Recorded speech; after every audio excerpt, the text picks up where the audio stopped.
Assalamualaikum warahmatullahi wabarakatuh. Perkenalkan, nama saya Divaska Putri. Saya mahasiswa dari D3 Manajemen Pemasaran dengan NIM V1323022 dari kelas A. Nah, di sini saya akan membuat video berisi tentang praktik melakukan analisis SEM-PLS dengan Smart PLS, sekaligus menjelaskan interpretasi dari output yang dihasilkan oleh kalkulasi pada software tersebut. Nah, selanjutnya langsung aja kita masuk ke tutorialnya. Oke teman-teman, di sini udah ada file Excel. Jadi file Excel di sini tuh berisi apa sih? Jadi di sini ada hasil responden dari sebar kuesioner. Nah, di file ini juga terdapat angka seperti 4, 5, 4, 5, dan seterusnya. Ini adalah skala Likert yang diberikan kepada responden ketika mereka diminta menjawab setuju atau tidak setuju.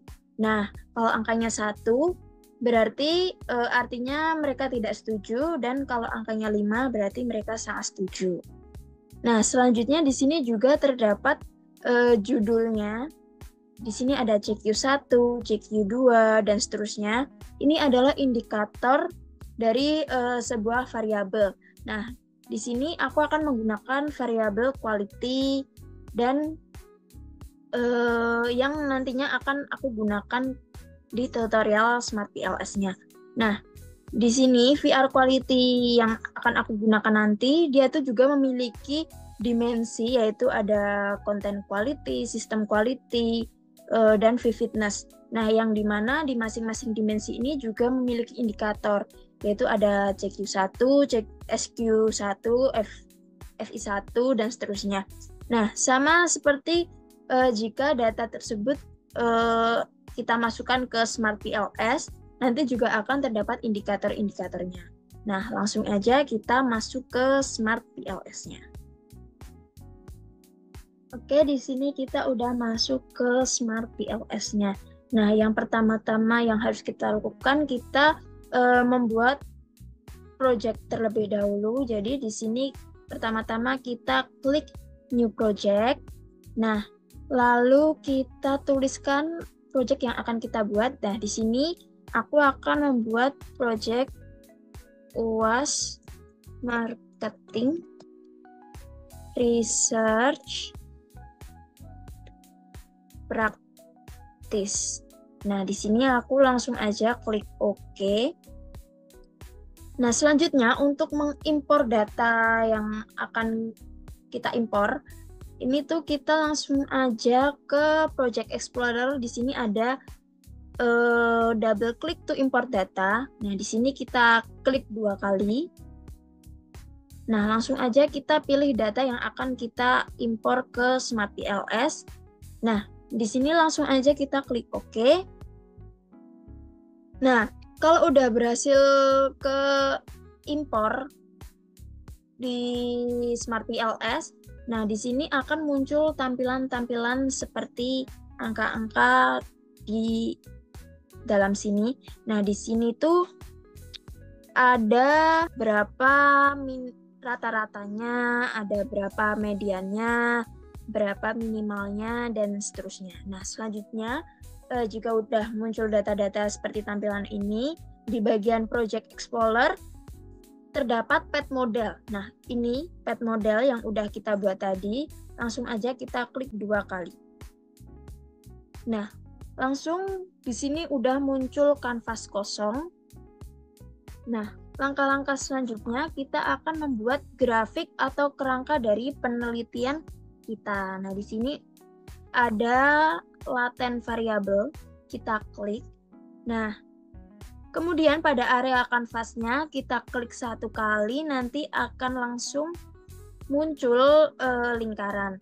Nah, lingkaran ini akan kita namai sesuai yang tadi udah aku jelasin. Di sini ada VR quality. Caranya kita klik select, lalu kita klik 2 kali pada variabelnya dan kita rename. Klik kanan, lalu kita rename. Di sini aku akan namai VR. Nah, kita kasih angka biar gampang. VR quality. Nah, langsung aja kita klik OK. Nah, di sini udah keganti namanya. Nah, selanjutnya kita akan buat 9 variabel yang nanti akan kita gunakan. Langsung aja kita klik laten variabel. Nah, kita buat 9 ya, teman-teman. 1, 2, 3, 4, 5, 6, 7, 8, 9. Nah, seperti ini. Nah, sebelum kita rapikan, kita namai dulu variabel-variabel yang ada di sini.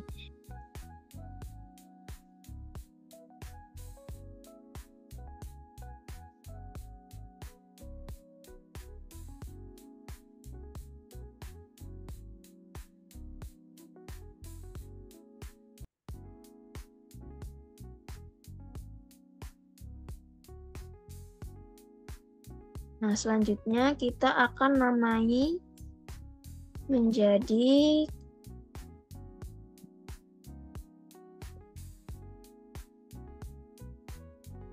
perceive immersion.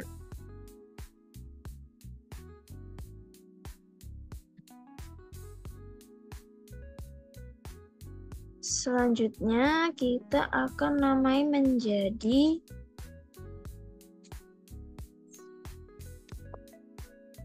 perceive usefulness.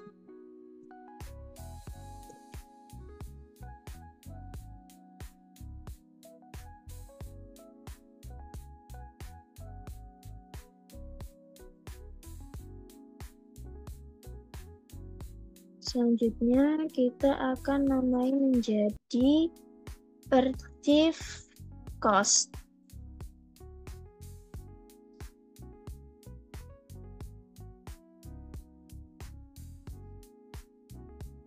Dan yang keenam kita akan namai menjadi perceive risk.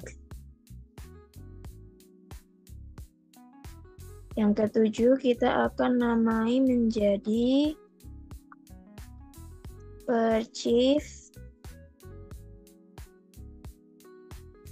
complexity.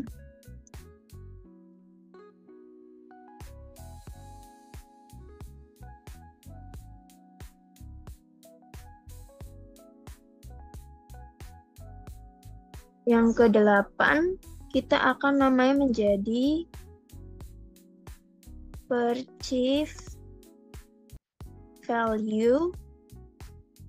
Dan yang terakhir, nomor 9, kita akan namai menjadi behavioral intention. Nah, setelah kita namai, teman-teman, langsung aja kita rapiin. Kan di sini tampilannya nggak rapi, langsung aja kita rapikan. Sebelumnya bisa aja kita rapikan secara manual. Caranya itu klik select, terus kita klik variabel yang akan kita rapiin. Itu bisa aja ya, teman-teman. Nah, tetapi di sini ada cara cepat menggunakan tools yang ada di SmartPLS ini. Caranya, kita klik select, terus kita tekan variabel yang akan kita rapikan, lalu kita klik kontrol. Nah, kita langsung aja klik variabel lainnya seperti ini. Nah, langsung aja kita klik kanan. Nah, kita di sini ada pilihan ya, teman-teman. Nah, di sini aku akan karena ini bentuknya horizontal, aku akan pilih yang align select element top. Nah, seperti ini kan udah rapi. Nah, selanjutnya untuk yang di vertikal kita pilih yang, bentar, kita kontrol dulu. Kita kontrol, klik kanan, kita pilih yang align select yang right. Nah, seperti ini. Nah, di sini kan bertabrakan ya, teman-teman. Kita langsung aja rapiin.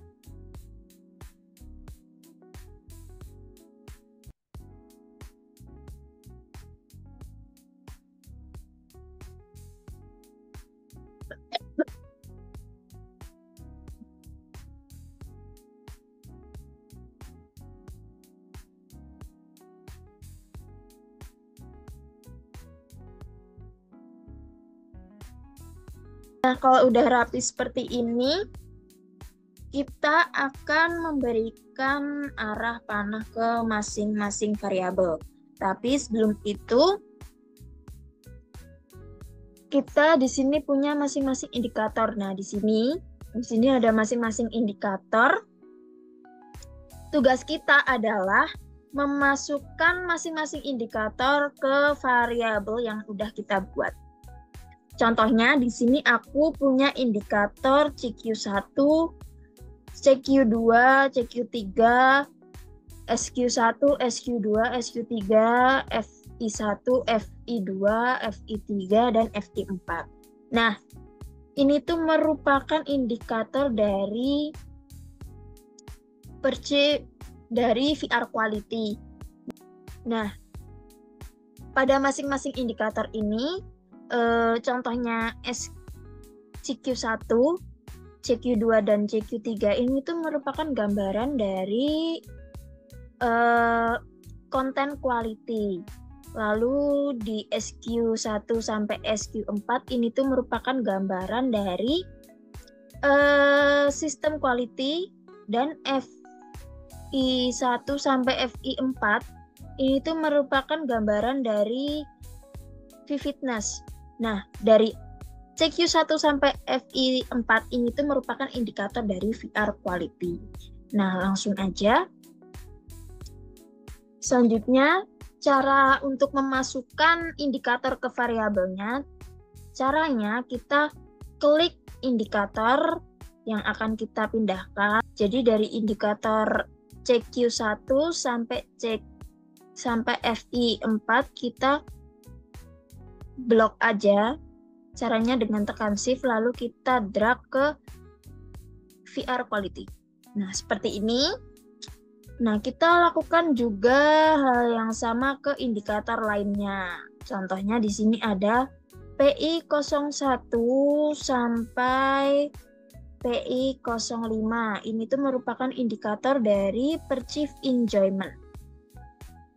Lalu PIM1 sampai dengan PIM4 ini merupakan indikator dari perceived immersion. PU1 sampai PU04 ini merupakan indikator dari perceived usefulness. Lalu untuk PC1 sampai PC3 ini tuh merupakan indikator dari perceived cost. Untuk PR01 sampai PR03 ini merupakan indikator dari perceived risk. Dan PICOM1 sampai PICOM3 ini merupakan indikator dari perceived complexity. Nah, untuk PV01 sampai PV03 ini merupakan indikator dari perceived value.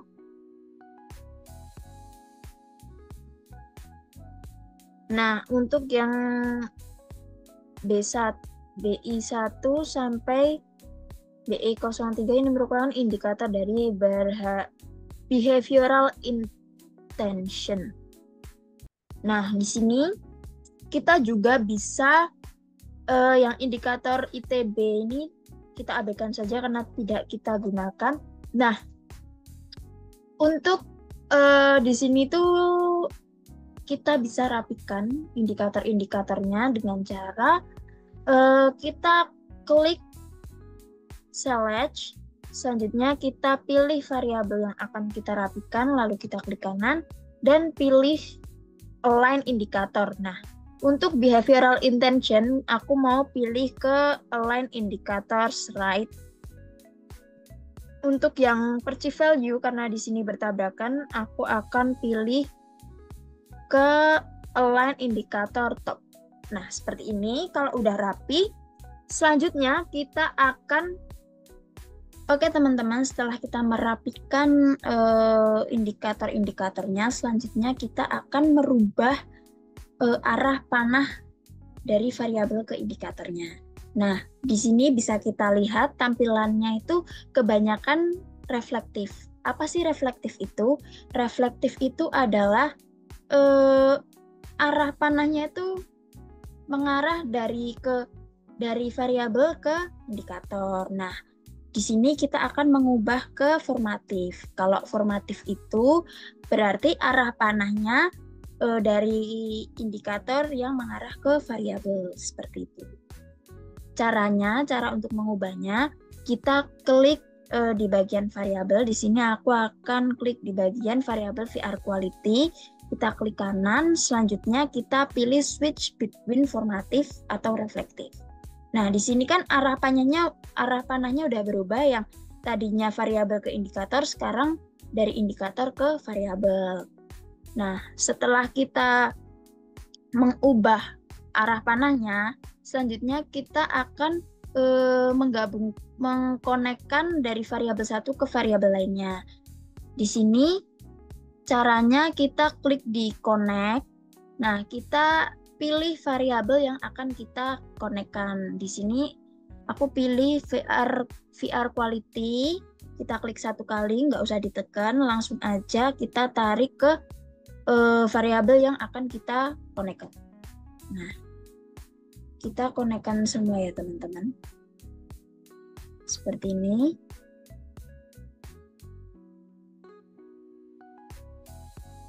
Nah, dari perceive enjoyment ke perceive value, nah semuanya kita konekkan.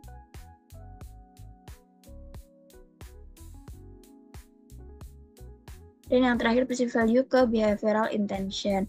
Nah, kalau sudah berhasil terkonek, ini dari yang warnanya merah akan berubah menjadi warna biru. Nah, langkah selanjutnya kita akan melakukan prosedur yang pertama, yaitu PLS algorithm. Nah, untuk mengetahui outer loading-nya, jadi untuk melakukan pengukuran outer model, jadi antara konstruk dengan indikatornya. Nah, caranya di sini kita klik fitur calculate. Nah, lalu pilih PLS algorithm. Nah, di sini kita abaikan aja settingannya, langsung ke start calculation. Nah, setelah itu kita akan ditampilkan seperti ini. Di sini kan ada tab ya, teman-teman. Nah, kita coba lihat di pad modelnya. Nah, di sini udah muncul angka di setiap garis panahnya.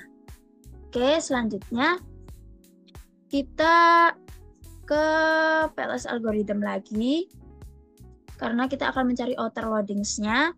Nah, nilai outer loading-nya ini kita klik. Nah, di sini bisa kita lihat ya teman-teman. Nilai outer loading yang baik itu harus di atas 0,7. Nah, jika ada yang di bawah 0,7, kita perlu mempertimbangkan untuk menghapusnya atau mengevaluasi ulang. Nah, jadi bisa kita lihat di sini bahwa outer loading-nya yang di bawah 0,7 otomatis langsung berwarna merah, yang artinya tidak valid. Nah, berhubung outer loading untuk yang bentuknya reflektif, nah sedangkan untuk yang VR quality ke bawah ini kita udah ubah menjadi formatif, jadi kita abaikan aja.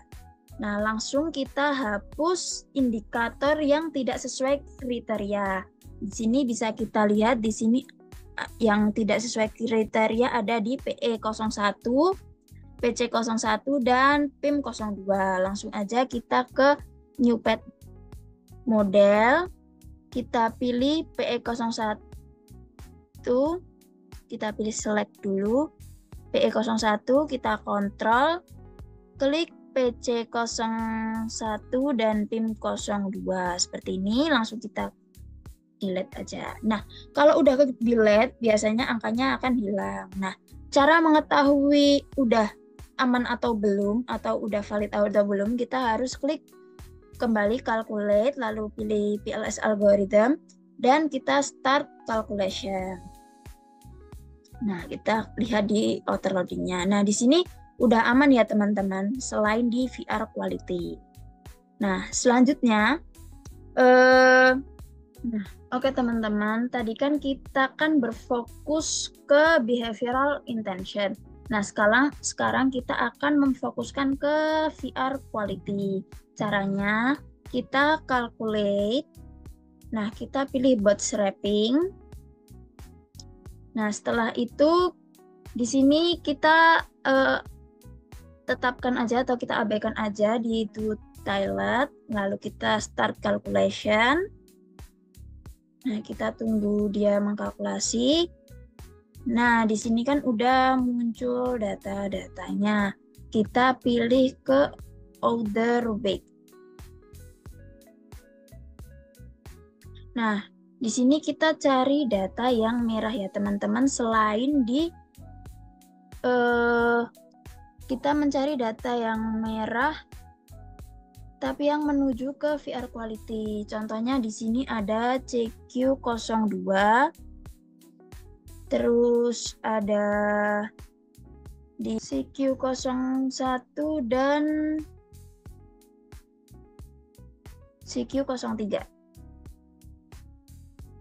Lalu juga ada di VI03 dan VI04. Langsung aja kita hapus ya teman-teman. Jadi kita langsung ke pet model lagi. Kita pilih tadi kan ada di SQ02, sorry. Kita pilih SQ01, SU03,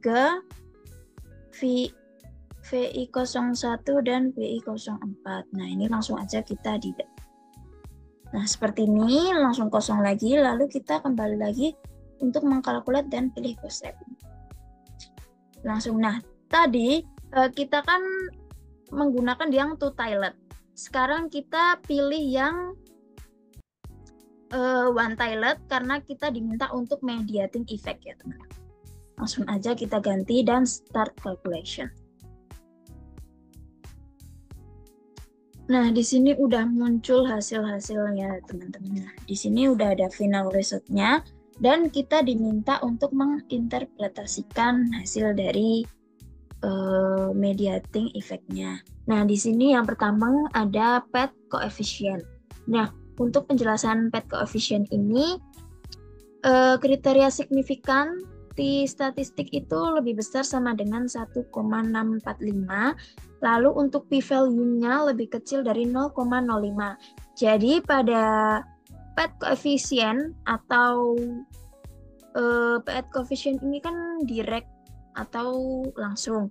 Nah, untuk faktor perceived enjoyment-nya, immersion dan usefulness ini tuh berpengaruh positif signifikan terhadap perceived value.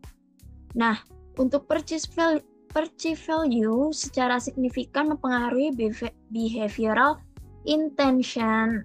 Lalu untuk VR quality berpengaruh signifikan terhadap semua variabel turunannya, terutama terhadap enjoyment, immersion, dan usefulness. Lalu untuk perceived complexity-nya, cost dan juga risk tidak berpengaruh signifikan terhadap perceived value. Lalu selanjutnya ada total indirect effect. Nah, di sini bisa kita lihat. Nah, untuk total indirect effect-nya, kriterianya itu sama juga, kriteria signifikannya juga sama. Di statistik lebih besar sama dengan 1,645. Lalu untuk p-value-nya lebih kecil dari 0,05. Nah, perceived enjoyment-nya, immersion dan juga usefulness berpengaruh tidak langsung secara signifikan terhadap behavioral intention melalui perceived value. Lalu untuk VR quality-nya memiliki pengaruh tidak langsung yang kuat dan signifikan terhadap perceived value dan behavioral intention melalui jalur mediasi. Untuk perceived complexity, cost, dan juga risk tidak memiliki pengaruh tidak langsung yang signifikan terhadap behavioral intention. Selanjutnya kita ke specific indirect. Nah, di sini kita lebarkan terlebih dahulu. Nah, di sini bisa kita lihat kriteria signifikannya sama. Di statistik lebih besar sama dengan 1,645, p-value-nya lebih kecil dari 0,05. Nah, jalur mediasi yang kuat dan signifikan adalah melalui perceived enjoyment, immersion, dan usefulness. Untuk VR quality secara tidak langsung mempengaruhi behavioral intention secara signifikan, terutama lewat jalur usefulness dan enjoyment. Lalu untuk jalur yang melibatkan complexity, cost, dan juga risk belum menunjukkan efek mediasi yang signifikan. Lalu yang terakhir ada di total effect. Nah, di sini bisa kita lihat kriteria signifikannya. Jadi total effect adalah gabungan antara direct dan indirect atau langsung dan tidak langsung. Nah, kriteria signifikannya yaitu ada T statistik lebih besar sama dengan 1,645. Untuk p-value-nya lebih kecil dari 0,05. Nah, untuk variabel perceived enjoyment, immersion, usefulness, dan perceived value sangat penting karena berpengaruh langsung dan tidak langsung secara signifikan terhadap behavioral intention. Lalu untuk VR quality adalah variabel kunci utama yang mempengaruhi hampir semua aspek persepsi pengguna secara signifikan. Lalu untuk yang perceived complexity, cost, dan juga risk tidak berpengaruh signifikan secara total terhadap perilaku behavioral intention maupun nilai atau perceived value, sehingga dapat dipertimbangkan untuk dieliminasi atau ditinjau ulang. Nah, cukup sekian penjelasan dari saya, kurang lebihnya mohon maaf. Wassalamualaikum warahmatullahi wabarakatuh.